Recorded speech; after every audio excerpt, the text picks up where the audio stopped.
El señor Héctor Ramírez, del Instituto Mexicano de Cinematografía y Cine.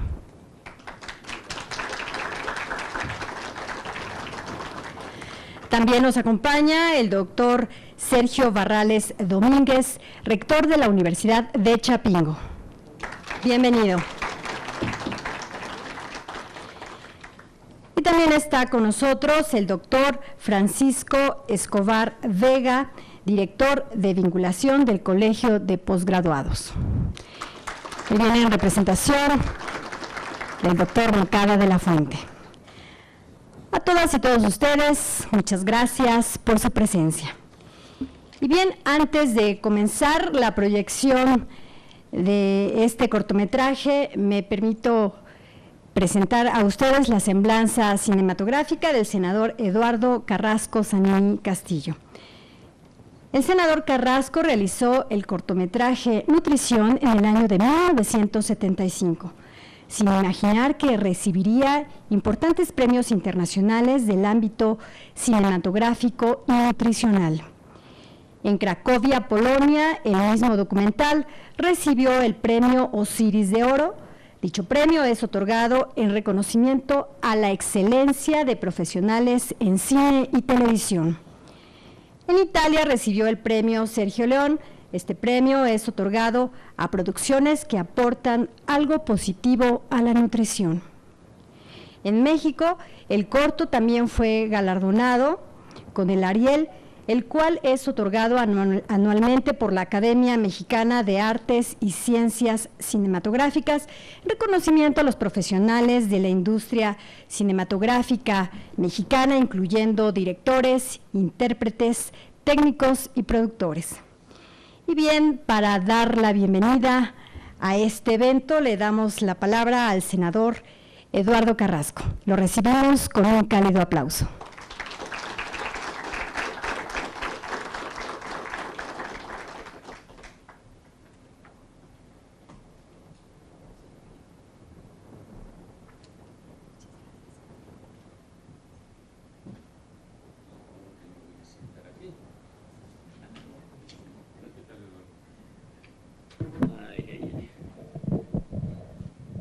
Bueno, pues qué gusto me da estar aquí en una sala de proyección.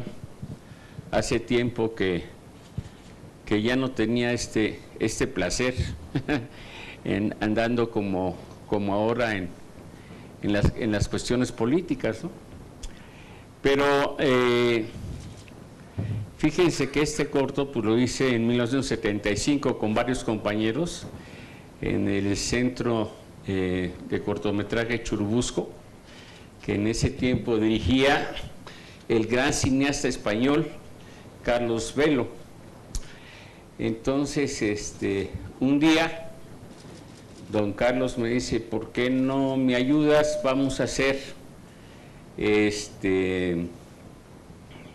unos cortos que tengan que ver con el estado del país, porque la idea era, y este está medio incómodo, la idea era entrar en la campaña política del candidato en ese caso pues no había otro, del PRI, que era que fue López Portillo.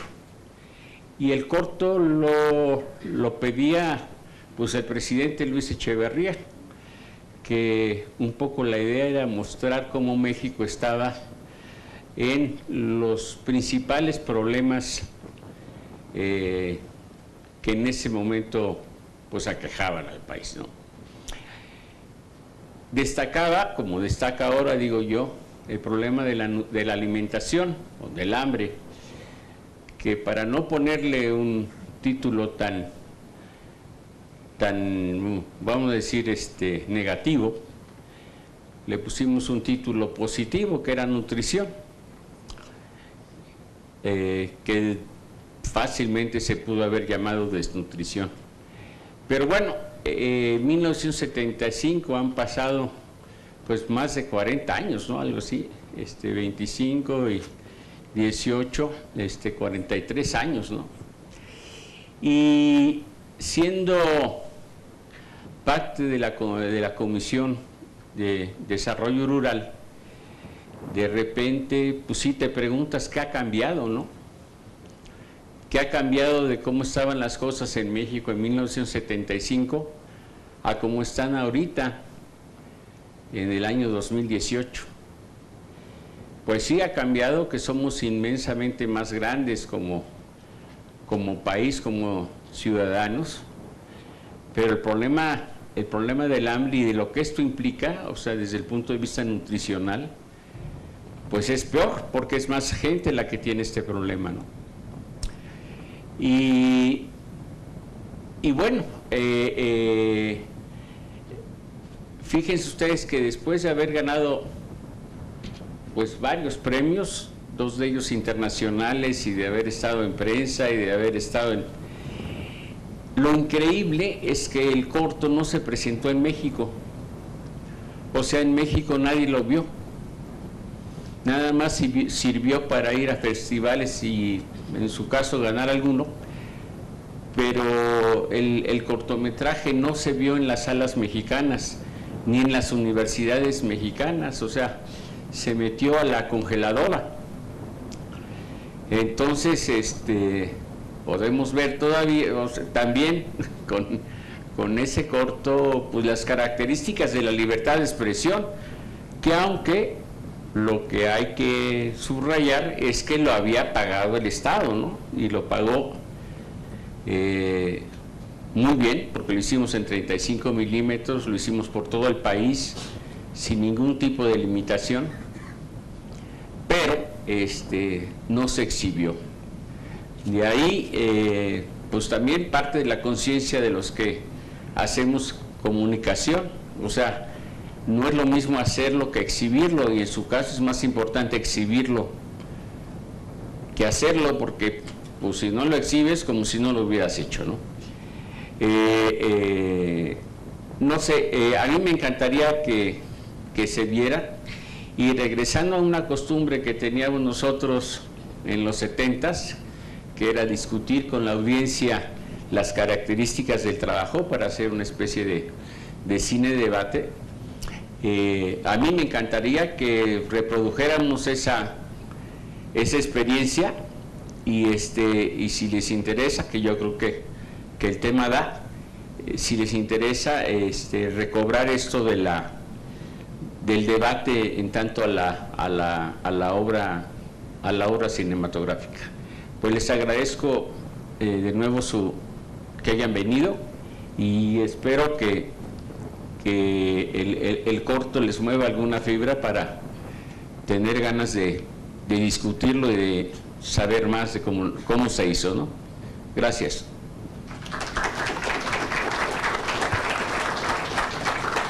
Muchas gracias, senador, por sus palabras. Bien, antes de continuar, queremos saludar la presencia de Emiliano Silva. Él es director adjunto de la Universidad Obrera de México. Bienvenido. De Leonardo Ortiz, él viene en representación del CEN de Morena.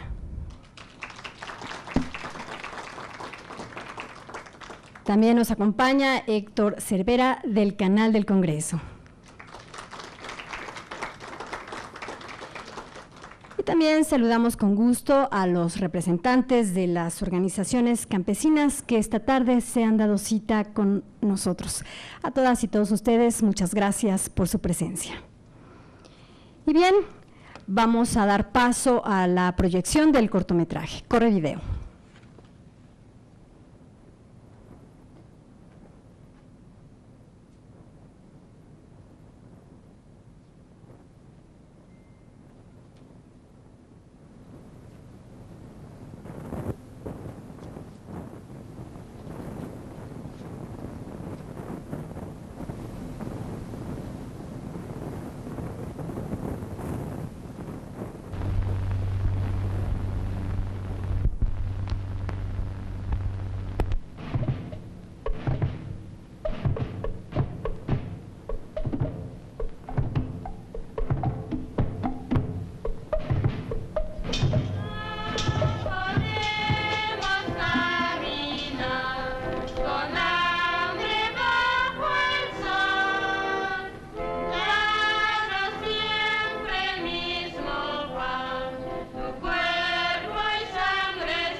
nos perderemos irremisiblemente porque no queremos aceptar la alianza de Dios.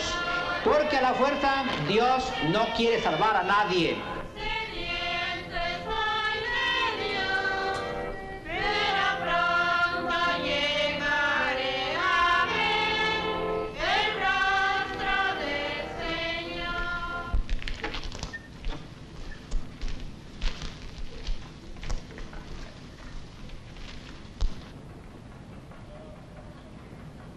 Nuestro pueblo en su gran mayoría, y principalmente la gente del campo, sufre desnutrición crónica, debido a una mala alimentación causada por la situación socioeconómica en que viven.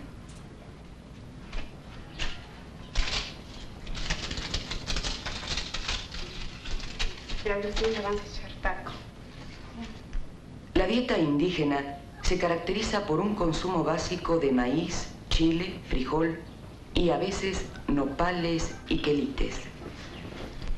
Tengo 9 hijos, ya voy a tener 10. Tengo 35 años. Mi esposo fue al campo.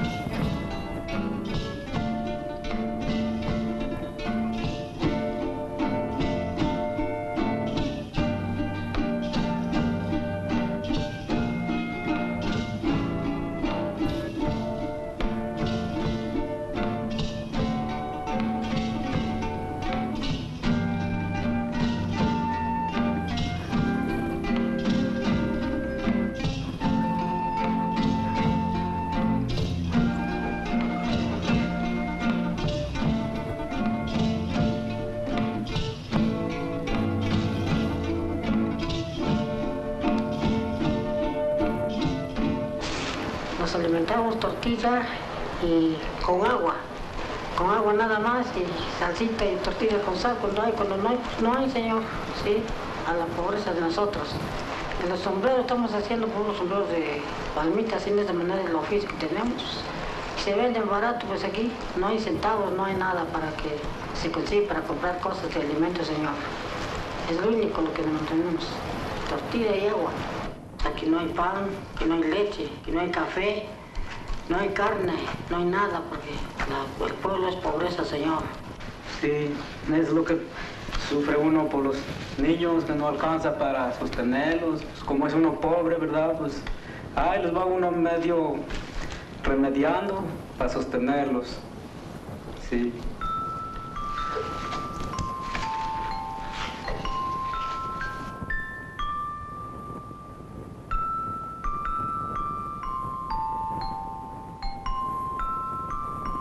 La desnutrición crónica reduce el tamaño corporal y la capacidad de trabajo, disminuye la resistencia a las enfermedades y, sobre todo, afecta la capacidad mental.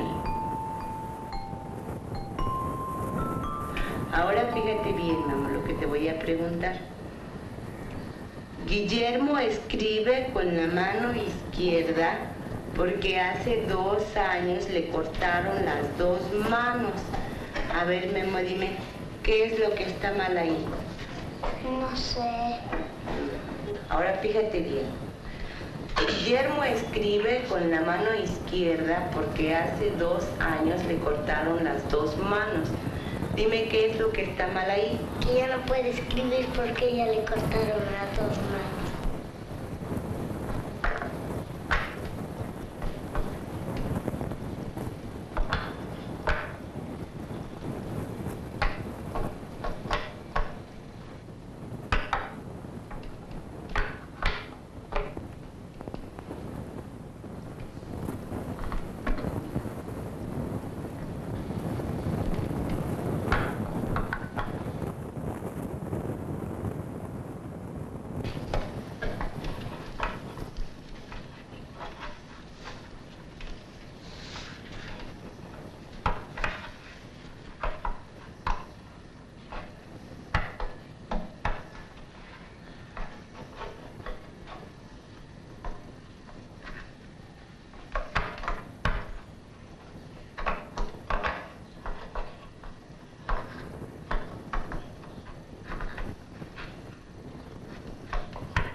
Ve bien la figurita, Poli.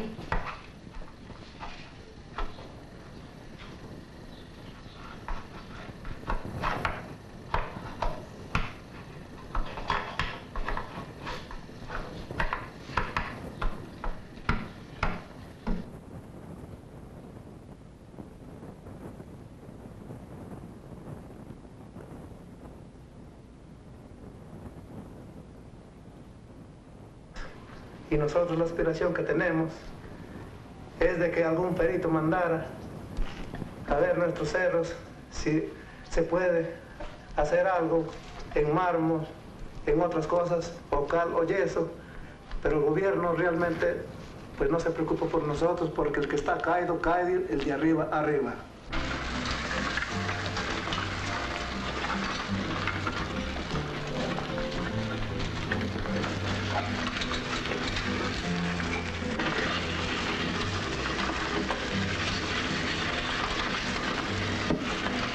Parece increíble que el campesino produzca los alimentos y sean él y sus hijos los que menos comen. Sus carencias sirven para alimentar en exceso a grupos privilegiados y por eso muchos abandonan sus tierras para buscar en la ciudad el alimento que les falta.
Pero en la ciudad también existen desnutridos crónicos que llenan las zonas suburbanas.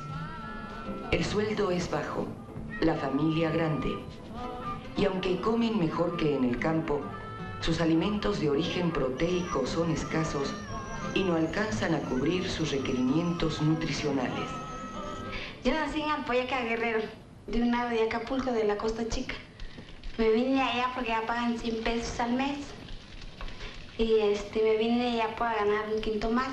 Y me encontré a mi esposo y me casé.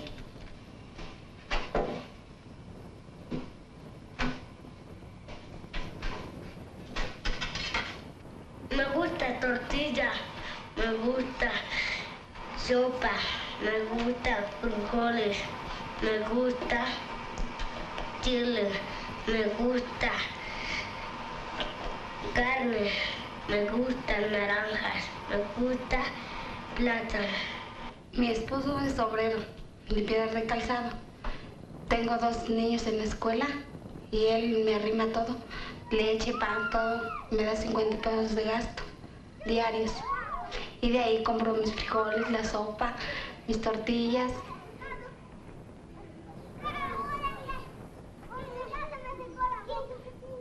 Yo tengo 19 años, tengo 2 hijos y el que viene son 3 y 3 que recibe mi esposo son 6. Pues, gracias a Dios, tan dura no vemos, somos 8, todos.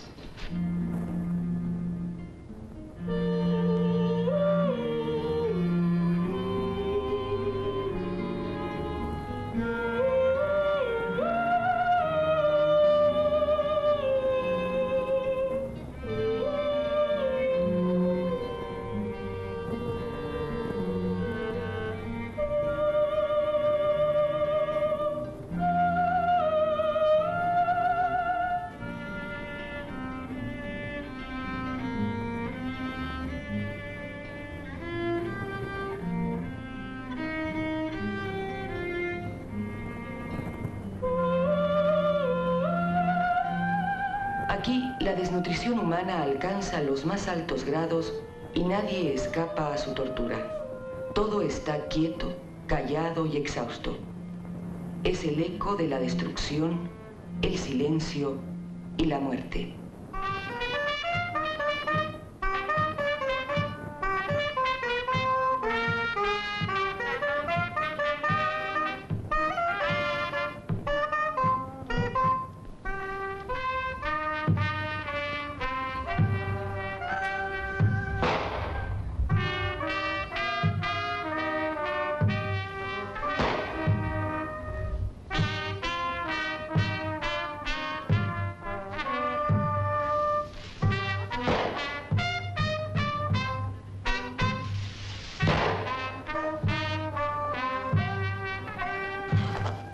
Nuestro colonialismo interno tiene una de sus manifestaciones más crueles en la desnutrición.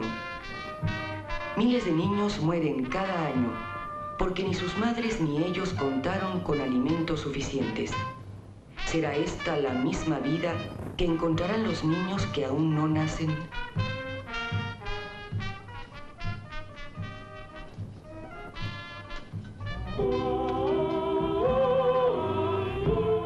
El desarrollo físico, mental, cultural, exigen un mínimo de condiciones nutricionales. No es posible que proyectemos un futuro sólido en el cual los trabajadores, los estudiantes, los niños tengan perspectivas de éxito para construir el país, si los niveles de nutrición siguen tan bajos.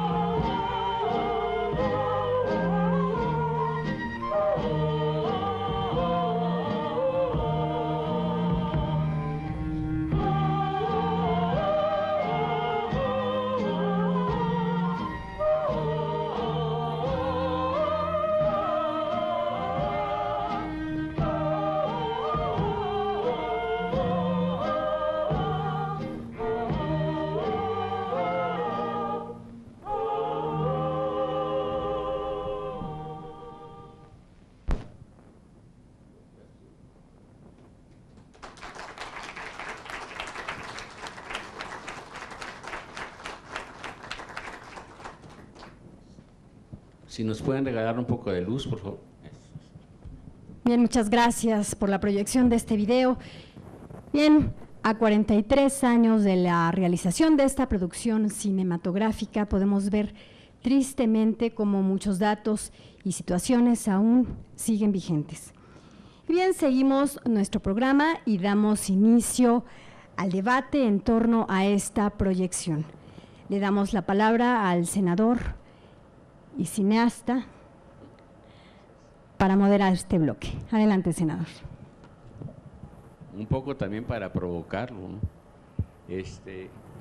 Pues es bien importante ver que aunque no se hace gala de eso, tiene muchos toques que son científicos, ¿no?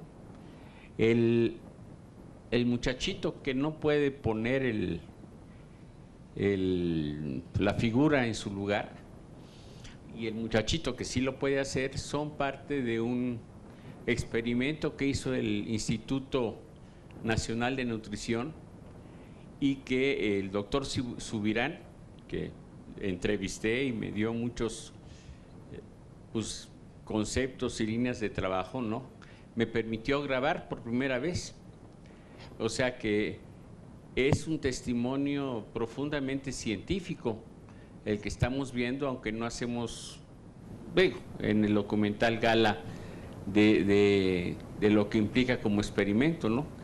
A 20 niños en este pueblo que es en Puebla, frontera con Morelos, a 20 niños los alimentaron y a 20 no, y fueron haciendo durante, en este caso 6 años, que fue la primera vez que los compararon, ¿no?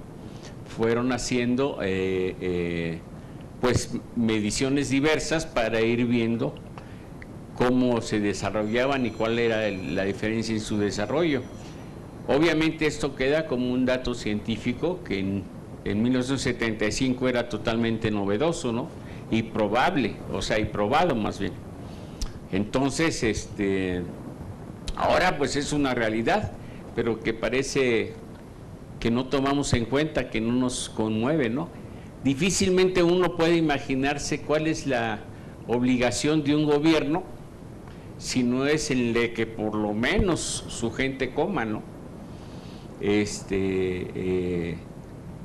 Ya después, cuando una comisión encabezada por el senador Fidel de Médicis y por Ernesto Ladrón de Guevara fueron a Brasil, regresaron con información que es realmente muy, muy interesante. Lula definió, por ejemplo, que el centro de esta pobreza pues es la falta de empleo, y la única solución, en este caso también para la desnutrición y la pobreza, pues es que haya empleo bien remunerado. Si no, vamos a seguir en el círculo vicioso de desempleo igual a pobreza igual a hambre, ¿no? No sé si alguien quiera intervenir para hacer algún cuestionamiento, alguna pregunta.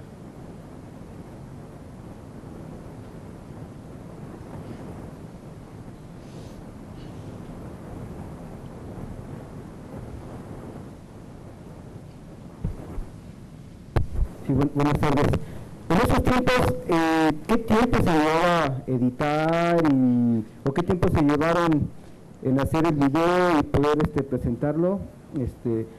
¿Y cuál fue realmente la causa de que se llevara a la congeladora?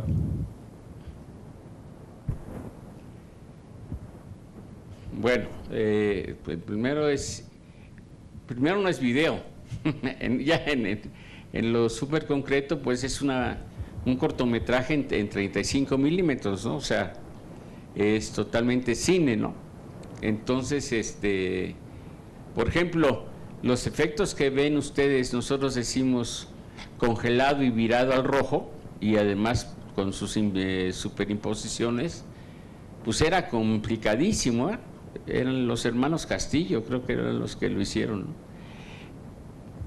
Pero no solamente era complicado, sino carísimo. Realmente lo que ahora para nosotros en video es muy fácil, realmente una computadora que frisea y vira el color, en aquel tiempo era una hazaña tecnológica, ¿no? Ahorita lo estamos viendo pues sí como video por la pantalla tan pequeña, pero esto está hecho para pantallas, no sé, pues las pantallotas de cine, ¿no? Y que tiene una calidad realmente muy buena. ¿En cuánto tiempo lo hicimos? De grabación en 2 semanas, porque fuimos a partes muy, muy alejadas en Puebla, en la Mixteca, en Coixtlahuaca, creo que se llama el lugar de la iglesia, ¿no? En fin, recorrimos la parte pobre del país, ¿no? Con el staff, o sea, el equipo de gente era más o menos de 20 gentes, ¿no? Con iluminadores, en fin, fue una producción grande, ¿no? Grande para un cortometraje, para un documental. Y después, ¿por qué se quedó en la congeladora? Pues, ¿por qué se quedan en la congeladora muchas de las cosas que pasan en México, sobre todo cuando son críticas a cómo se está gobernando, ¿no? Creo que no tanto, si tú quieres, pero todavía sigue pasando eso, ¿no? O sea que los grandes problemas, pues el gobierno los quiere tapar, ¿no? Por ejemplo, ahorita, pues, ¿dónde está lo de la Casa Blanca, no?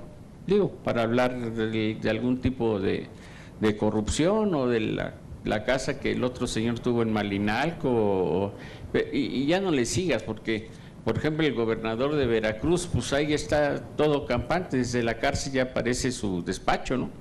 Entonces, y así vamos uno a Ayotzinapa, pues digo, y siguen siendo cosas que están en la oscuridad, ¿no? Y que pues se supone que pues que también Hitler hacía lo mismo, ¿no? Pensaba igual, ¿no? O sea, lo de las cámaras de tortura y todo esto, pues para los alemanes estaba en la oscuridad, ¿no? Entonces, es sin embargo una de las grandes misiones del comunicador moderno, ¿no? Sacar a la luz lo que está escondido, ¿no? Y en ese sentido también, pues contribuir, aunque sea un poco, ¿no?, a que la historia del país pues no se pierda, ¿no? Yo sí me siento muy contento con este corto en 1975, pues ojalá, digo, en el año 2018 sigue más o menos lo mismo, quién sabe hasta, si no peor, ¿no? Porque hay más gente en esa circunstancia, pero pues ya quedó el momento histórico de cómo estábamos en 1975, ¿no? Y ya, pues, de alguna manera como parte de la historia, aunque la quisieron meter a la congeladora, pues ahí está, ¿no? Y eso pues no es malo. ¿Alguien más? ¿Me decían?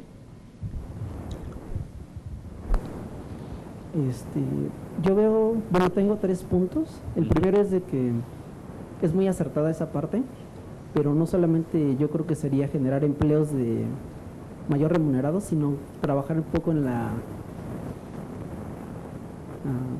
se llama ubicar la diferencia entre desarrollo económico y crecimiento económico, porque por ejemplo lo vemos en el documental claramente cómo la persona se le imagina que simplemente por ganar más va a mejorar su estado. Eso es el crecimiento económico, y el desarrollo económico es a lo mejor si ya empieza a aprender un oficio ya que está en un lugar que lo puede hacer, genera un crecimiento, pues ella, su trabajo, el de su esposo, generan más efectivo a lo largo del tiempo. El segundo a lo mejor sería la perspectiva que como internacional, posiblemente en otros países como India o China tenían una condición más precaria que la que vemos en el documental, y actualmente superan a México por mucho, por a lo mejor las estrategias que tomaron. Entonces sería a lo mejor bueno, sin salir de México, ver cómo es que China y India aplicaron estas estrategias para llegar a ser las potencias en manufactura o tecnología. Y la última, no, pues ya se me olvidó, senador. Quedó en 2, pero bueno, fíjate que ahí estás entrando en un tema que es ya más bien para economistas y hasta para políticos, ¿no? Es decir, cómo solucionamos el problema de la pobreza. Y yo creo que seguimos en este primer paso, que es la reconocemos y la definimos. ¿Tú te imaginas que si en 1975 1 de cada 10 niños se moría de desnutrición, ¿cuántos se mueren ahorita? O sea, siguiera siendo el 10%. Ahora, es uno de los temas más preocupantes, porque el niño se muere de diarrea, se muere de tos, ¿no? O de ese tipo de las vías respiratorias.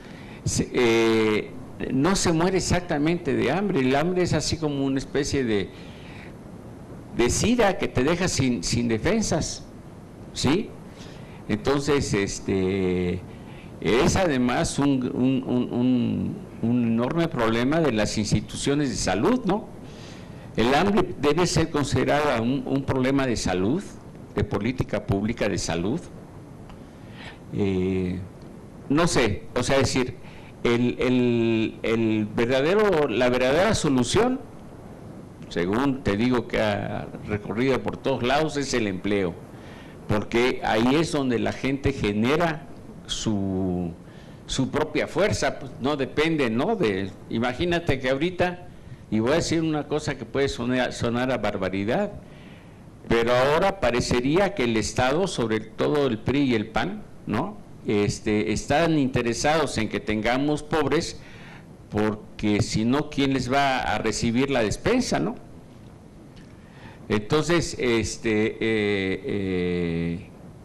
digo, el problema es complejísimo, pero si además te vas con que los niños que sobreviven quedan tocados de la cabeza, te quedas con la bronca de decir cuánta gente tenemos en el campo mexicano que no está bien de sus facultades, ¿no? Entonces ahí entra otra faceta del problema, que es tremendamente dramática. Es decir, ¿y dónde están los gobiernos? ¿Y qué hacen los gobiernos? O sea, yo ahorita, por ejemplo, al único que he oído tocar el tema es a Andrés Manuel, ¿no? En sentido de la insuficiencia alimentaria, ¿no? Pero ¿cómo se llama? En la campaña sí, y después en el gobierno de Peña Nieto, la cruzada contra el hambre fue realmente un venero, pero de demagogia, ¿no? Donde por otro lado se decía que el hambre estaba en las ciudades, o sea, estaba donde ellos no conseguían los votos. Si este problema, y eso es a donde quisiera concluir en esta intervención, si el problema que es realmente un problema de salud se convierte en una bandera política, me parece que es totalmente inmoral, ¿no? Sí, ¿quién más quería? Buenas tardes, soy el licenciado Alejandro Robles. Mi pregunta es en base a los apoyos mundiales hacia los países pobres. A México nos llega dinero, nos llega recurso para acabar con la pobreza y con el hambre. ¿Quién lo supervisa? ¿Quién hace la entrega de esos recursos y que se vea que se aprovechan en lo que se tienen que aprovechar? Esta pregunta es política económica. ¿Usted me puede ayudar? ¿Me puede sacar de la duda? Mire, creo que aquí hay otros compañeros que me pueden ayudar con ya la respuesta más puntual, pero yo le puedo decir, y lo que sí he visto desde la comisión, es que muchas de las ayudas internacionales llegan a ONGs o llegan directamente al Estado, que hay quién sabe cuántos programas de ayuda, ¿no? Y desgraciadamente esos programas de ayuda no llegan o no se concretan en actividades económicas que realmente funcionen, ¿no? Se quedan más bien como un acto demagógico, ¿no? Que tranquiliza a la gente, a un porcentaje de la gente en el campo, ¿no?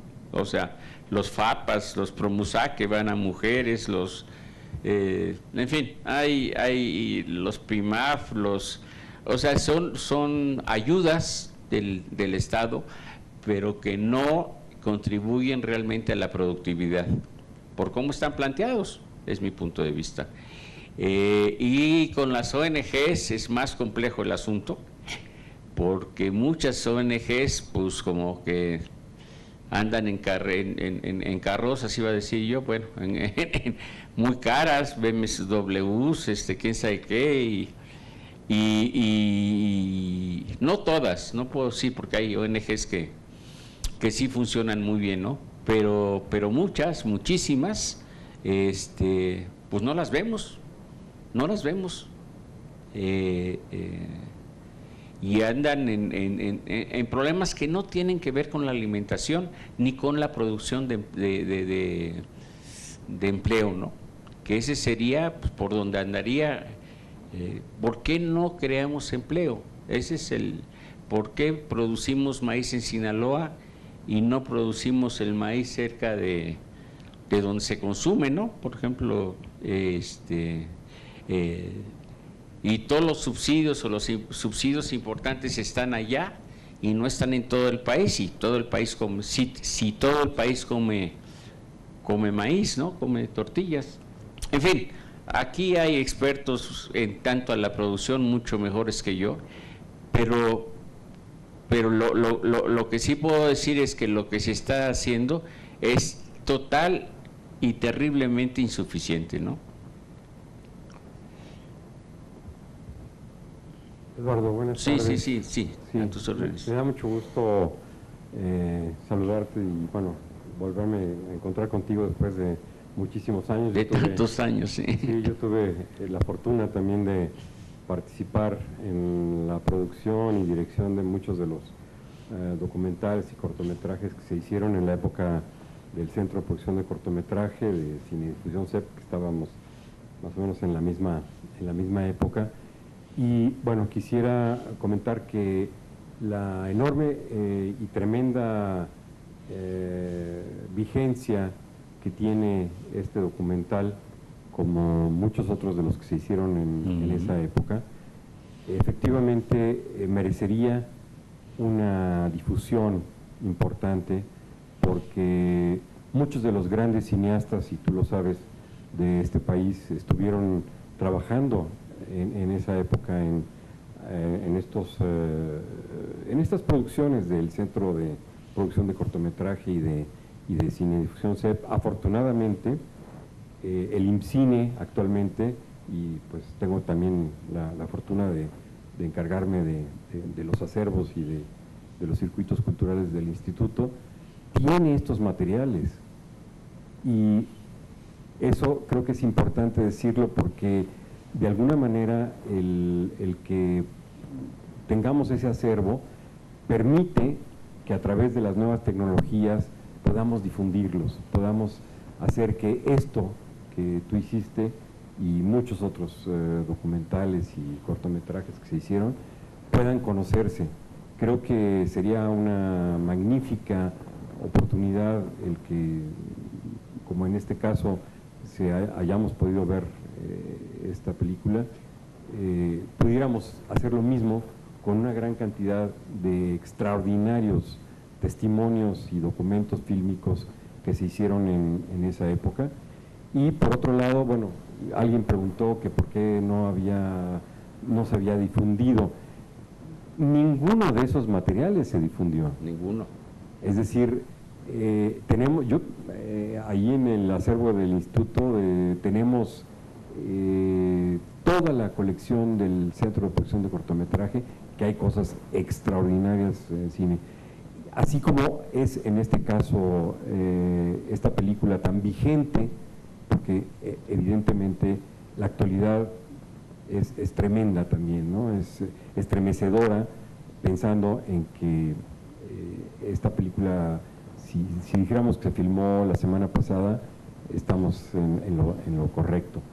Y bueno, por último, bueno, nada más felicitarte por volver a ver esta gran película, gran documental que hiciste, y bueno, ojalá que tengamos la oportunidad y con el apoyo de todos los que puedan darle, para que todas estas películas se hagan, digamos, visibles. Ahora hemos estado, por ejemplo, también digitalizando todas las películas del acervo de las clásicas de los años 70, 80, 90, y creo que es importante porque es una historia no solamente del cine mexicano, sino es una historia también de nuestro país que está reflejada en estas películas. Totalmente de acuerdo, totalmente de acuerdo. Pues aguantaría, digo así como pues a ti ya se te ocurrió, o sea, se aguantaría que IMCINE hiciera, por ejemplo, un lanzamiento en redes y tal, o sea, pues de los materiales que finalmente son suyos, ¿no?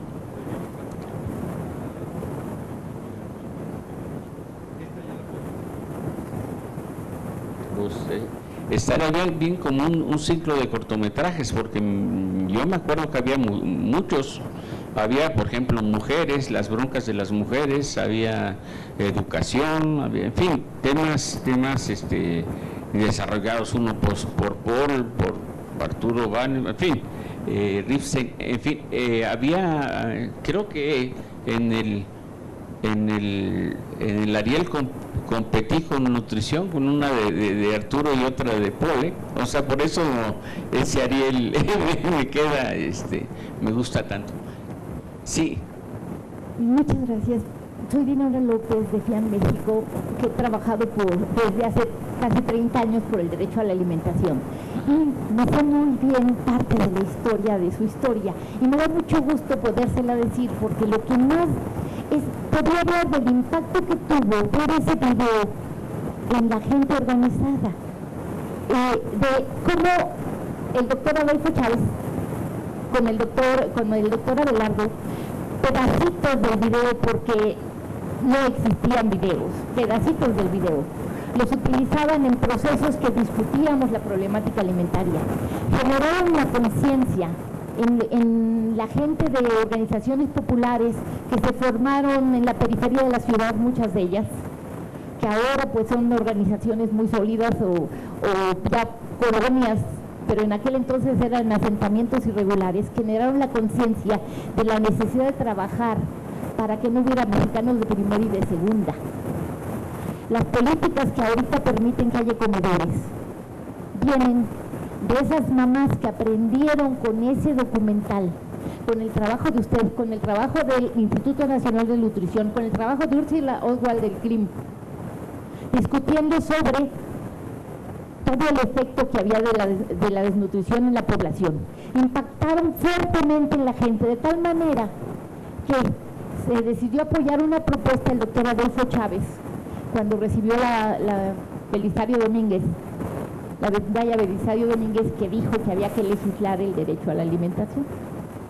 Y generó todo un movimiento que llegó a ser la primera propuesta ciudadana que se mete a la Cámara de Legisladores en el marco de los 500 años, ya a los 90, después de todos los 80, con toda la movilización de los 500 años, se mete una propuesta social o ciudadana para legislar el derecho para integrar el derecho a la alimentación en la Constitución en el marco de los 500 años, cuando se hace la marcha que se hizo el Consejo Nacional Indígena, que vinieron todos los pueblos indígenas y nos reunieron en el Zócalo. Hicimos un tianguis y caminando se metió la marcha con 20,000 firmas en aquellos años.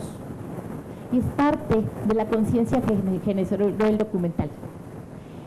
Yo pensaría que ahorita, bueno, han pasado muchas cosas, incluso hubo diferentes propuestas, pero las propuestas más importantes en ese entonces, en los 90, cuando se hace el Frente por el Derecho a la Alimentación, fue la primera. Existen políticas en todas las áreas de gobierno, existen políticas para la alimentación que están dispersas. Todas las dependencias tienen programas. Se necesita una ley que reglamente todo. No hablamos solamente del campo, porque la discusión fue entre campo y ciudad. Y se llegó al acuerdo que no solamente hacía falta la ley de la que usted estaba hablando para el campo, sino hacía falta la ley que reglamentara la alimentación a nivel nacional, y que el responsable tendría que ser el presidente de la República. Y llevó muchos años la discusión, y llevó muchos años, se logró integrar el derecho a la alimentación. 20 años después se metió el derecho a la alimentación en la Constitución, y 3 años después se votó en la Cámara de Diputados la primera ley normativa del derecho a la alimentación que la reconocía. Algo que fue muy importante es que este proceso es anterior al concepto de derechos humanos que se manejaba. Hablábamos de necesidades, y como ahorita ustedes hablaban cuando pensaron en el problema, en cómo resolverlo, cómo asistirlo, que siempre nosotros estábamos contra la asistencia porque decíamos, la gente y las organizaciones, somos ciudadanos. Ajá. soy yo creo. Somos ciudadanos, los ciudadanos tienen y saben y tienen sus derechos. Los campesinos también son ciudadanos, no es posible. ¿Por qué reciben trato de primero y de segundo unos mexicanos y otros no? Porque no tienen peso a la hora de asignar recursos. ¿Por qué no tienen peso a la hora del presupuesto? ¿Por qué no amarramos y hacemos que el gobierno tenga una responsabilidad con su gente? ¿Saben por qué? La alimentación desde el ámbito femenino. Lo que es del ámbito femenino valió madres, porque en la esfera pública no nos juntamos para discutirlo y resolverlo. Entonces ese es el problema real. La alimentación es el eje para resolver esto. Y la alimentación pasa porque las personas nos supiéramos alimentar. Y eso nos lo enseñan en la casa o en la escuela. Y no existe dependencia en este país que te enseñe a alimentarte. Y no existe autoridad responsable de que los mexicanos coman. Es su problema. Y entonces ha habido una serie de cosas. La primera, el conocimiento de derechos humanos. La segunda, la cuestión de género, que vinieron a poner como ojo en la agenda. Pero todavía la agenda no queda clara, porque además los que más hambre padecen son los campesinos, o los campesinos que vinieron a vivir a la ciudad, como vimos en este caso, que es perfectamente vigente. Yo quisiera que, como una propuesta adicional, además de lo que me falta poquito por completar la idea, es que quisiera que después del 1 de julio, invitarnos nosotros a que, ojalá y que, como proponían, se puedan hacer versiones accesibles de este documento y de otros documentos, y que generemos mesas de reflexión, donde volvamos a ser responsables de lo que está pasando. Porque además en México la gente se sigue muriendo de hambre, pero otros nos estamos muriendo de sobrepeso y obesidad por comer basura. Y ese problema desde los 90 estaba claro, desde que las prioridades se pusieron, el negocio de la alimentación va por encima, ¿no? Y la producción. Entonces tenemos que volver el ojo a los sistemas alimentarios sostenibles. Y no solo eso, yo insistiría, la propuesta de ley que se aprobó en aquel entonces será perfectible ahorita, a lo mejor, si se da un congreso que tenga cierta fuerza. Los invito a que discutamos sobre el tema de la alimentación. La alimentación debe tener como fin último que comamos bien y que comamos saludable. Y para eso se necesita agua, para eso se necesita pequeña producción sin agroquímicos, se necesitan las semillas, se necesitan una serie de temas que son fundamentales, reservas de alimentos y demás. Para eso se necesita que la producción tenga con qué producir, cómo producir. Sí, cuando haya apoyo para el campo, cuando haya proyectos para mujeres, cuando haya, una serie de cosas. El hambre no es un factor, no es un salario. Unos producen sus alimentos. ¿Por qué no esos pueden producir y vivir con dignidad? Porque nosotros no pagamos lo justo, y no pagamos lo justo porque no ganamos lo justo, y todos nos escudamos entre todos. Entonces necesitamos replantear el país y volver a discutir entre todos como se discutían en los 90s. Y se discutían en los 90s porque hubo personas que en los 70s trabajaron. Recuperemos esas cosas, discutámoslos, y de veras los invito a que discutamos eso, y de menos léanse por ahí la minuta que recibió el Senado para legislar el derecho a la alimentación como derecho humano. Reconocía las obligaciones del Estado. Hay obligaciones, no es cuestión de asistencia social. Y hay que evitar que los programas sociales se utilicen de manera clientelar. Es todo un proceso que no tuvimos capacidad, porque somos unos cuantos, parece que nos sentimos testigos de Jehová queriendo convencer al mundo, persiguiendo a la gente, cuántas visitas, cuántas veces, para encontrar un legislador que entiende el problema, y el legislador que entiende el problema sucede que es el que tiene las mayores demandas y no es capaz de trabajar más allá. Entonces necesitamos ciudadanía consciente, ciudadanía que entienda los problemas a profundidad. Y mis felicitaciones al senador, y de veras pensémoslo bien, tenemos una responsabilidad como ciudadanos. No es posible que se siga muriendo personas en nuestro país cuando estamos con toda la posibilidad como ciudadanos de poner el dedo en el renglón y exigir que se corrija. Muchas gracias.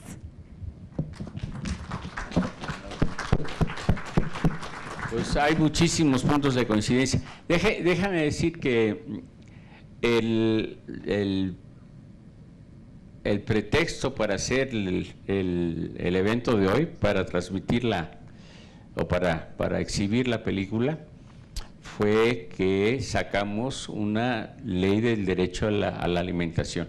O sea, es decir, ahora sí que los que trabajamos en los 70s con este tema, seguimos impactados por él. Seguimos conscientes de que, fíjate que sí está gruesísimo eso de que uno de cada 10 niños se muera de hambre. Pero está todavía, bueno, no es que es más, pero el hecho de que los desnutridos estén afectados en sus facultades mentales es tremendo, es tremendo. ¿Cómo van a salir solitos? Casi sería la pregunta que va. Y hace un año y medio, fui a Oaxaca, ¿no?, a hacer un trabajo en relación a una organización campesina, a las mujeres de la organización campesina. Y hubo una que definió el problema también ya, digo, desde mi punto de vista, de cómo se ve o cómo es ahorita ese problema, el problema de la pobreza, ¿no? Y dijo, la pobreza tiene cara de mujer. Fíjate, digo, es poético la definición, la pobreza tiene cara de mujer, pero si te pones a pensar un ratito, tiene toda la razón. Las mujeres son las que más la sufren, la padecen o la enfrentan. O sea, porque no nada más es de llorar, ¿no? La mujer como el centro de la familia, ¿no? La mujer sola. Entonces, sola y bueno, aquí por lo menos vimos a una señora que su esposo era obrero, según ella, cuando realmente era bolero, ¿no? Obrero del calzado, ¿no? Entonces, pero bueno, por lo menos, aunque él también le trajo 3 hijos nuevos, ¿no?, que ella no tuvo, pero bueno, que estaba la pareja. Ahora las mujeres están solas, bueno, muchísimas, ya no voy a decir la mayoría porque no sé, no tengo el dato, pero cuántas mujeres se encargan de enfrentar solitas la pobreza y la desnutrición y el problema de los hijos, ¿no? Porque en fin, estamos frente a un enorme problema desde mi punto de vista de gobierno, donde todos debiéramos participar, no solamente ¿cómo se llama?, criticando, sino también trabajando, ¿no? Es decir, a mí eso de repente las empresas que donan alimentos para realmente bajar impuestos, ¿no? O sea, en un mecanismo ahí medio cruel, ¿no?, de que, oye, también por ahí te estás aprovechando del hambre para bajar impuestos, ¿no? En fin, ahí está, te digo, la ley que sacamos, también para discutirse, pero pues que se discuta, que esas leyes no se queden arrumbadas, no se queden como el documental congelado, ¿no? Y que las leyes sean una exigencia social. Vamos a entrarle a definir las responsabilidades del Estado, lo que me decía el compañero. Bueno, hay apoyos internacionales, ¿dónde están? Que se legisle, que se transparente, que se hagan públicos. O sea, y ahí te la llevas. O sea, es decir, que la sociedad no se quede vacunada contra el tema del hambre. Como no tengo hambre yo, pues me vale sombrilla, no veo los que tienen hambre a mi lado, ¿no? Por un lado, pues no nos va a pasar también como nos está pasando ahorita con la guerra que hay entre sicarios y no sicarios, y se mueren tal, y nosotros ya mejor no vemos, no oímos, no opinamos, Porque ¿qué podemos hacer, no? Yo creo que pues en nuestras manos está hacer algo, ni modo, ¿no? Pero el problema del hambre es todavía más duro, más profundo, más mexicano, o sea, más nacional, que el mismo problema de la violencia, ¿no? Porque estamos afectando a quien no se puede defender, hombre. O sea, un niño, ¿qué chingados puede hacer un niño para defenderse, no? Y nosotros como sociedad, pues sí tenemos una responsabilidad, ¿no? ¿Alguien más, perdón? Sí. Buenas tardes. Ajá. Indignación, educación, conciencia, justicia. Mi participación la quiero sintetizar en esas 4 palabras. Indignación.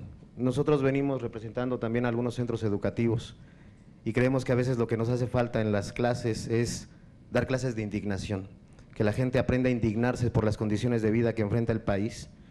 Con imágenes como las que acabamos de ver, indigna a la sociedad, indigna al México que estamos viviendo, indigna un retrato de los años 70, cuando podríamos decir que para México se estaban viviendo condiciones económicas más favorables que las que enfrentamos en el siglo XXI. En los años 70 todavía estábamos viviendo los últimos beneficios del milagro mexicano, ¿no? Una etapa de crecimiento, de auge rampante de la economía mexicana, donde todavía teníamos un Estado que tenía un interés mínimo, pero un Estado que participaba en la alimentación de la población, no sé, a través de tiendas como Conasupo, a través de asistencia para el campo, que eran dádivas y políticas paliativas, pero había una intención. Vivimos hoy día un siglo XXI donde tenemos un Estado totalmente alejado de una política social que tenga la intención de remediar la problemática, porque parece ser es una política totalmente paliativa. Te vamos a dar de comer para que el pobre no se me muera de hambre, pero no estoy generando actividades laborales, fuentes laborales, no estoy generando educación, no estoy construyendo aquellas bases que puedan atender la pobreza per se para mejorar las condiciones alimentarias. En mi participación me gustaría también hacerle un exhorto, porque sí, ese retrato que nos acaba de mostrar, que es muy crudo, que nos indigna, al menos a mí eso me genera, se tiene que actualizar. Mi exhorto es hacia usted, a que nos ayude a actualizar este tipo de imágenes. ¿Por qué? Porque hay una serie de agravantes que hoy día hacen la problemática de la desnutrición aún mayor, porque ahora tenemos un país que está rankeado en los primeros lugares por sus problemas de sobrepeso y de obesidad. Entonces ahora tenemos gente con sobrepeso y obesidad que vive la desnutrición también, con sobrepeso y obesidad desnutridos, pero con este sobrepeso ahora con diabetes, hipertensión, problemas hepáticos, renales, es decir, la problemática se ha agravado. Ajá. Y en esta problemática que se ha agravado, ahora tenemos una política de Estado que pondera la política económica sobre la política social. Yo a veces, compartiendo las aulas con algunos de mis alumnos, no sé cómo explicarle, o me cuesta trabajo explicarle, decirle a un alumno que vive en un país que rankeado económicamente está posicionado, depende del indicador, entre la economía 10 y la economía número 15. Pero después de que le digo que estamos entre la economía número 10 y la economía número 15, le tengo que decir que su país tiene la mitad o más de la mitad de su población en la pobreza. Que aparte de que tiene la mitad de su población en la pobreza, el 20% de ellos viven en pobreza extrema, que es esa pobreza alimentaria. Nosotros podemos levantarnos con nuestra pobreza preocupándonos si me va a alcanzar para unos zapatos o no, pero hay millones de personas en este país que despiertan preguntándose si van a comer o no van a comer. Y si van a comer, habrá que ver qué van a comer. Porque hay comunidades, hablaban de las comunidades indígenas y la compañera no me va a dejar mentir, que es más fácil que llegue Coca-Cola a que llegue agua. Que es comunidades donde es más fácil que llegue la comida chatarra a que tengan alimentos como maíz y frijol. Este problema tiene muchas aristas, me sumo a los comentarios de los compañeros que me anteceden en la palabra, y una de esas aristas también para nosotros es la educación. Los mexicanos no nos sabemos alimentar, perdón que generalice, pero no nos sabemos alimentar. Llenarnos no es estar nutridos. Me quedo con una frase del video de usted que me agrada, porque creo que es muy cierta. El hambre genera rebeldía, pero la desnutrición genera pasividad. Para que podamos cambiar las cosas, los actores protagonistas de esta problemática deben de accionar también. Pero si tenemos estos problemas que usted hace hincapié en los problemas que generan en la cuestión mental, tenemos gente desnutrida, que a veces no alcanza a entender las condicionantes adversas en las que se encuentra.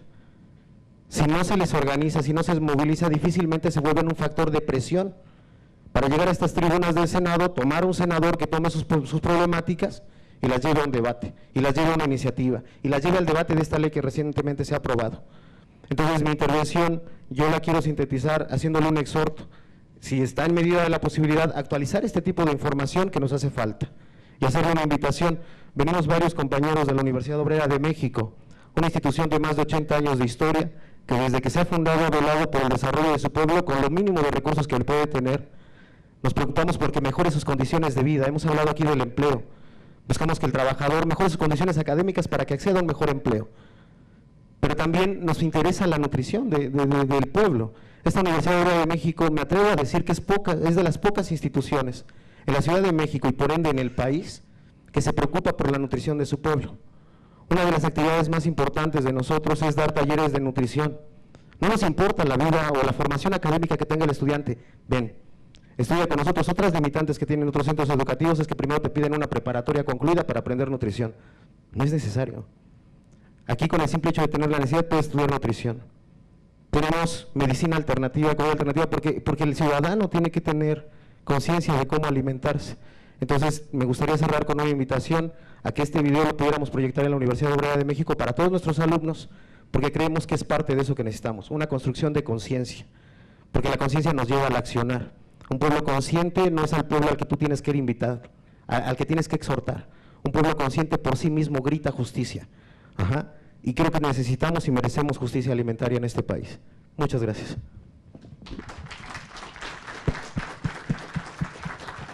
No, definitivamente tienen una copia, ¿no?, para transmitirla cuando o para exhibirla cuando lo crean necesario, ¿no? También en Chapingo, yo creo que les va a interesar. Ok, sí. ¿Qué tal, senador? ¿Cómo está? Su servidor Leonardo Ortiz, amigo, colega suyo. De antemano, pues agradecer la invitación de su parte para estar aquí presente en esta gran propuesta de iniciativa de ley. Conozco su trabajo que, híjole, sí estoy un poco indignado, a hacérselo saber, en el tiempo que usted estuvo como senador, bueno, que hasta que sigue estando como senador. Sin embargo, presentar una iniciativa en los pocos días es muy meritorio. De antemano, felicitarle en ese sentido. Yo empezaría con un comentario muy importante que usted hizo alusión a mi jefe, totalmente, Andrés Manuel, pero yo lo traduciría en becarios sí, sicarios no. Y siempre es una propuesta que trae en mente, que lo trae como discurso, porque estamos convencidos totalmente que los niños y las niñas y adolescentes de nuestro país merecen totalmente ese respaldo. Iniciativas como esta justamente están haciendo un parteaguas en nuestro Estado mexicano. No omitiendo precisar que justamente los programas que hemos escuchado, Cruzadas contra el Hambre, y que han sido un desfalco total al gobierno, bueno, a nuestro pueblo, en donde han tratado de maquillar presupuestos que han costado muchísimo esto. Sin embargo, hacerlo ahora en una iniciativa y presentarlo al Congreso es una parte totalmente importante, y que ahora pues sabemos de los legisladores de Morena, PT y así como todos los compañeros que están del PES, que están en esta suma. Creemos que se va a dar un impulso mayor a este tipo de iniciativas que van a ser en pro de los mexicanos, sobre todo con la niñez. Es de carácter intrínseco hablar que es de alimentos, salud y educación, porque justamente en el cortometraje veíamos cómo se configuran estos tres factores. Sin alimento no hay educación, y sin esto tampoco habrá en consecuencia salud. Yo creo que es una iniciativa muy importante que se debe de seguir impulsando, y que de alguna forma usted, como precursor de esta iniciativa, y todos aquellos que están detrás de esta labor, pues debe de ser imperante para el Estado mexicano, porque ya basta de tantas cuestiones políticas que van en pro de unos cuantos. Ya basta de un absolutismo que siempre está en contra de los mexicanos. Nosotros estamos luchando justamente por crear nuevas instituciones en pro del pueblo. Senador, pues mis sinceras felicitaciones y estamos al pendiente de todo lo que está para el Estado mexicano. Gracias. No, hombre, gracias. Pues me parece que fue un debate interesante. ¿Quiere hablar? A ver. El rector de la Universidad Autónoma Chapingo, que tiene mucho que ver en el tema. Yo entendí que como me mencionó, pues hay que opinar. No, yo tenía ganas de opinar, pero comparto, no sé si me da gusto o compartimos, pero creo que lo primero que genera es enojo. Para mí no tanto, porque convivo con gente así.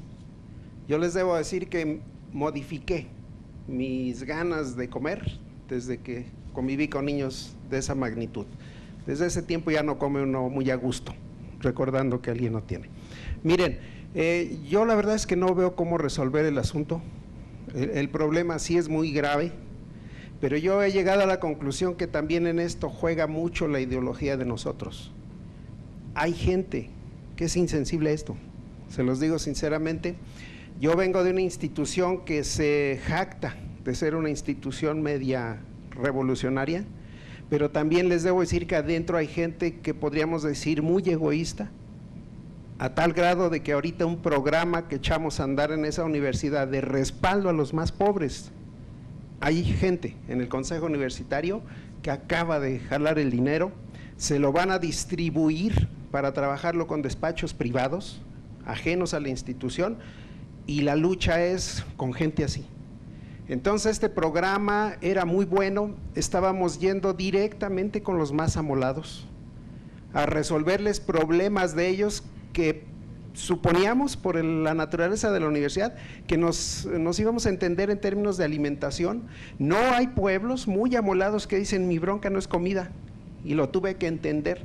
¿Cómo que no es comida, cuate? Te llevamos semilla, te llevamos asesoría, te vamos a dar cursos de nutrición y que diferencien entre comer y nutrirse. Y dice, no, esa no es mi bronca. Una comunidad dijo, mi problema es agua potable. Ah, caramba, también es un elemento de vida muy fuerte. Tuvimos que aprender. Le dije lo primero a la gente, no puede Chapingo resolver ese problema, porque yo había pensado en perforar un pozo, hacer toda la red de distribución de agua y no tenemos dinero. Surgió la idea, simplemente aprovechar los techos todos mal de las viviendas, con cierta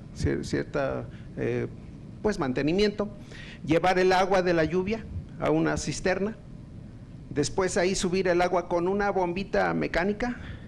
Hay que prescindir de la energía eléctrica, no tiene la gente energía eléctrica, y luego ya la gravedad se encarga de distribuir el agua.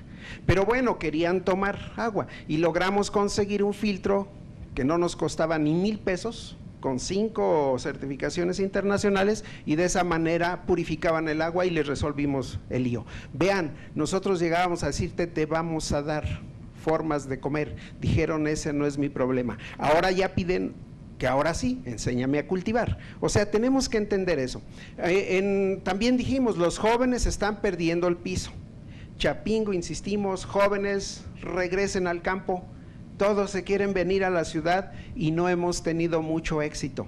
Y entonces, ¿cuál fue la idea? Vámonos a las primarias, no funcionó, pero sí nos está funcionando en secundarias y en prepas. Llegamos con los muchachos, mandamos jóvenes, se entienden entre pares, dicen los modernos, les enseñan a sembrar, a decirles para qué sirven las hortalizas, y tenemos la satisfacción de que en algunas escuelas está manteniéndose eso.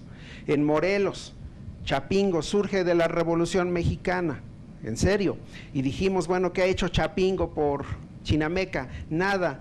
Pues ahí van maestros. Ahora ya en Chinameca varias personas producen sus hortalizas con la idea de que ellos coman, pero bueno, todo el mundo quiere tener dinero y entonces ya aprendieron a intercambiarlos. A lo mejor no te la vendo, pero te lo intercambio. Y entonces por ahí vamos. Pero miren, yo veo que esta bronca es de mentalidad. De veras, es un problema muy fuerte. Me debo confesar que yo tuve que retirarme de una investigación con niños. Tenemos las evidencias del impacto que tiene el amaranto en la nutrición. Bueno, hay gente que se burla de mí porque trabajo en amaranto y esta vez en el señor amaranto y burlas. Pero miren, yo no aguanté una investigación en Chiapas cuando tenemos un grupo de niños y les damos amaranto y a otros no. Y estábamos pesando mes con mes y vemos cómo los que les damos suben de peso. Y lo más impresionante, cuando llegábamos a una comunidad había una asta bandera y los chavitos que les dábamos amaranto, no les dábamos nada más que amaranto, Esos escuinclitos se peleaban por a ver quién subía más arriba del asta bandera. Los otros niños que no les dábamos, nomás los veíamos agarrados de las naguas de su mamá, viendo así de lejitos, todos temerosos. La frase es certera, No aguanté.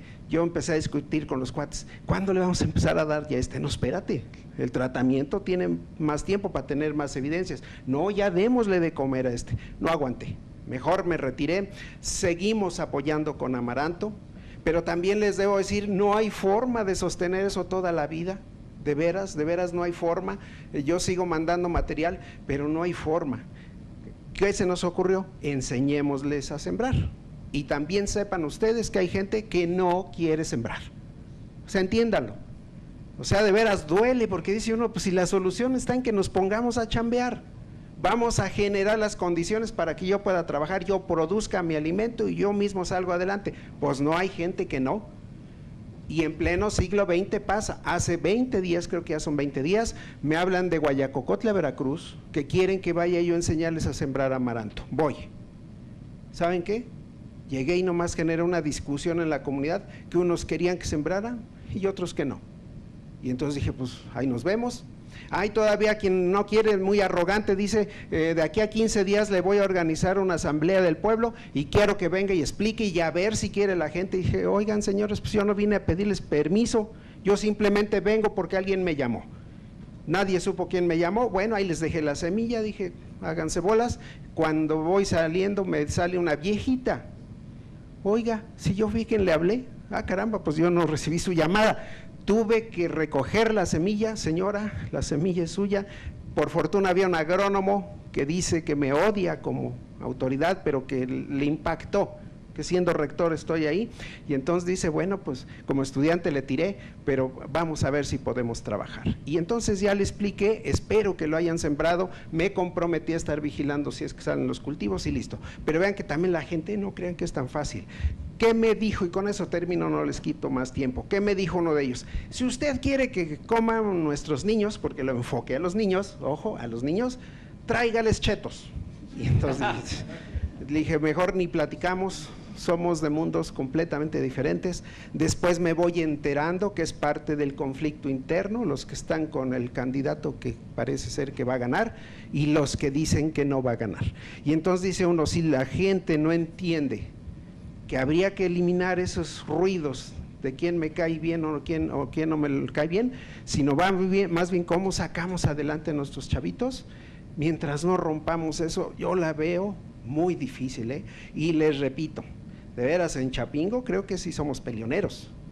Ahorita queremos protestar por lo del agua, y no nomás por el agua, no lo que significa. Ahora resulta que los que nos gobiernan es más importante traer un anillo de oro o una medalla de plata que generar los alimentos, porque eso significa haber autorizado el fracking, Son millones y millones de litros de agua que mejor deberíamos destinarlo a la agricultura, pero uno que se dedica a la agricultura quiere abrir un pozo, no le autorizan. Y a estos tipos extranjeros ya les entregaron todo. O a la Coca-Cola, como dicen, ahí con los niños donde yo andaba aparte en Chiapas, toman Coca-Cola como no tienen idea. Se hace propaganda en Tzotzil, en Celtal, y ellos toman mucha Coca-Cola. El precio es preferencial, es más barato. En esa zona el agua es más barato, según esto, a cambio de que la Coca reconoce que está llevándose el agua de una laguna muy importante y muy bonita de por allá. Entonces ese es el México. ¿Qué podemos hacer? Esa es la clave. ¿Qué podemos hacer? Pero ese ¿qué podemos hacer? Si a quienes queremos ayudar no tiene claridad de que es importante su participación, no la vamos a hacer. Y aquellos que vamos aportando de vez en cuando algo, no hay capacidad de tenerlo. Y a nivel de legislatura, pues también tengo mi anécdota. En 2010, nosotros allá en la Cámara de Diputados trabajamos esta propuesta. ¿Cuál fue el primer rechazo que tuve? Le dije a uno de los compañeros que ya tenían tiempo asesorando, oye, ¿cómo vienen trabajando el derecho a la alimentación? Dice, hay mucho trabajo, es un trabajo, a mí me dijo que eran de 20 años, les hablo del 2010, 20 para atrás. Digo, oye, ¿y por qué no convocas a la gente? La reunión que tuve con ONGs y grupos así, la primera fue un reproche. Ustedes nomás nos engañan, ya no les creemos una bola. Oigan, pero espérenme, todavía ni me conocen, ¿no? Entonces le entramos, hicimos 2 foros y sorpresa. Me manda a traer un par de diputados, no quiero decir el partido, y dice, párele a esa cosa. ¿Por qué? No estamos de acuerdo en darle de comer a gente floja, que no, o sea, le digo, ¿cómo? Sí, ellos se interpretaban que íbamos a hacer millones de comedores públicos donde iban a ir a comer gratis, y justo se me salió esa frase. No, lo que yo estoy diciendo es que generemos condiciones para que la gente tenga empleo, y en todo caso ya con un ingreso que él decida cómo se alimenta. En esta parte me arrepiento de haberlo dicho, porque vean que la gente que tiene dinero, ¿qué está consumiendo? Chetos y compañías, o cositas de esas. Esa es la bronca. Prefieren ahora una comida mexicana altamente nutritiva, más bien prefieren no comerla y van sobre una pizza, sobre una hamburguesa. Entonces son cuestiones culturales muy de fondo. Esos diputados me dieron la instrucción, párele. ¿Saben qué hicimos con Jesús? Ya no me acuerdo su apellido de Jesús. Dijimos, seguimos trabajando, pero que no se sepa, y les dejamos ahí todo el documento. Al último, qué bueno que la siguiente legislatura, yo no sé qué sucedió ahí, pero la siguiente legislatura le entró y la aprobó, pero pregúntense si ya está aprobada. No, entonces en el fondo ahí está el problema fuerte, porque la bronca la tenemos, de veras, y sí duele ver chavitos.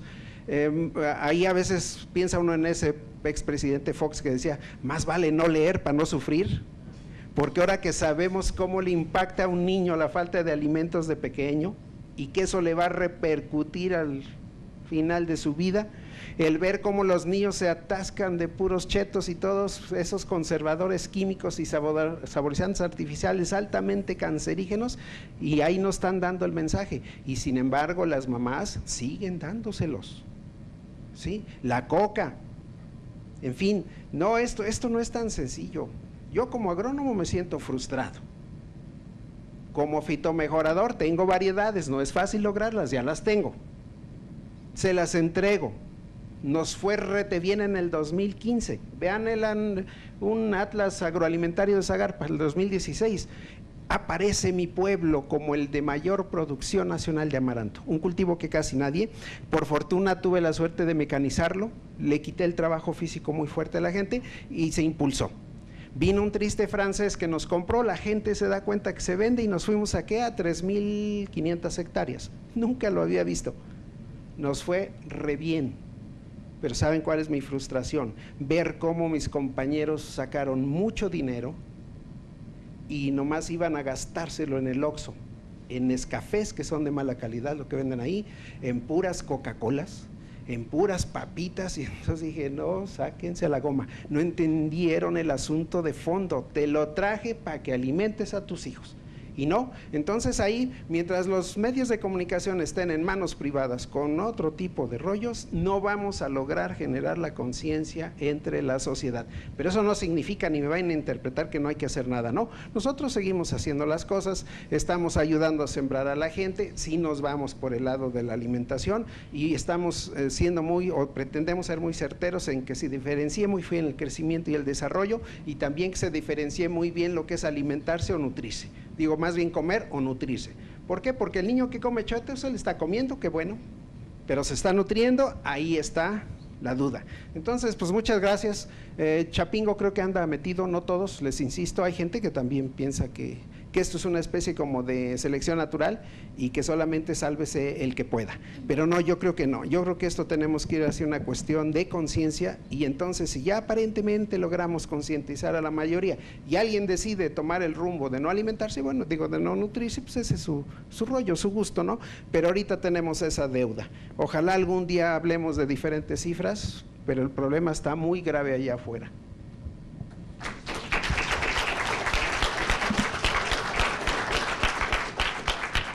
Muy bien, yo creo que el rector de Chapingo le acaba de dar también en otra clave, ¿no? Es decir, es el llamado de atención hacia los medios masivos de comunicación, es importantísimo para decir los pobres son los que están más en manos, por decirlo de alguna manera, de la publicidad, ¿no? O sea, lo que hagan los grandes consorcios para anunciar papitas, chetos, Coca-Colas, etcétera, etcétera, pega más en los que tienen menos información. Están hechos para la gente humilde, ¿no? Y sobre todo desnutrida. O sea, si ya no les funciona bien, entonces la publicidad entra más fácil, ¿no? Es otro de los grandes enemigos que tenemos, la publicidad, ¿no? Me decía una compañera del campo morelense, me decía, es que la Coca-Cola ya no es la chispa de la vida, es la chispa de la muerte, ¿no? ¿Cuándo vamos a empezar a hacer nosotros comerciales de ese tipo? Por ejemplo, queda clarísimo el ejemplo del tabaco, ¿no?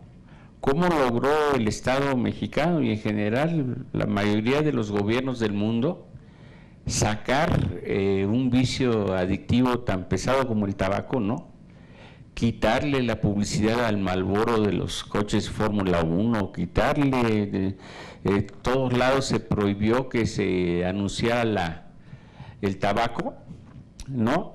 Y nosotros no podemos quitar a la Coca-Cola, o a las Maruchan, o a las Sabritas, o a las tal, o sea, es decir, y no las podemos quitar de los patios de deportes de las escuelas primarias, ¿no? Que es poner la kriptonita en medio de los niños, ¿no?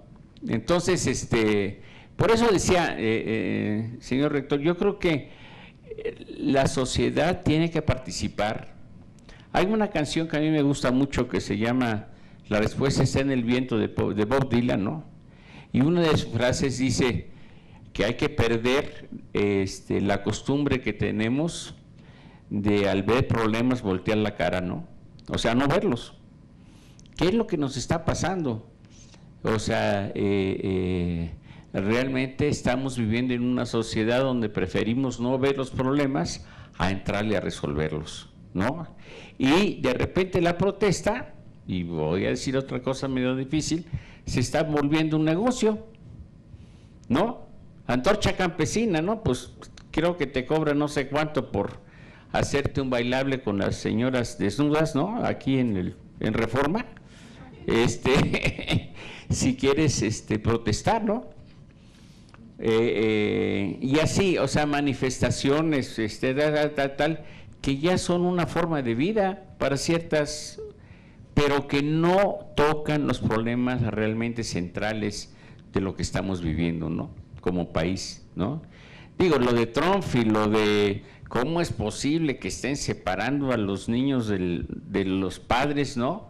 Y pues nosotros no hayamos hecho como mexicanos una manifestación, pues no sé, en Paseo de la Reforma, pero de unos 2 o 3 millones de gente. ¿Cómo nos podemos dejar agredir así por un loco, no? En fin, yo digo, y para cerrar, independientemente de que me gustó mucho el que me dijo que hay que actualizar, al compañero que me pidió que actualizara el problema de la nutrición ahorita, ¿no? Que yo creo que es muy razonable, que sigamos haciendo trabajos de este tipo en general y que sigamos hablando de, ¿no? Ahorita estamos hablando de los problemas de las campañas como si realmente fueran problemas cuando no lo son, ¿no? Si es cierto que este señor se robó quién sabe cuánto dinero, pues que lo metan al tambo, ¿no? Pues ya es una denuncia pública, pero en fin, yo les agradezco infinitamente su presencia. Me gustó mucho que este debate se extendiera, tal vez ya está un poquito más allá de lo necesario, pero estamos a la orden y si quieren que el cortito lo pasemos en sus lugares, pues nos hacen una llamada y nosotros se los prestamos inmediatamente, ¿no? Muchas gracias y buenas noches.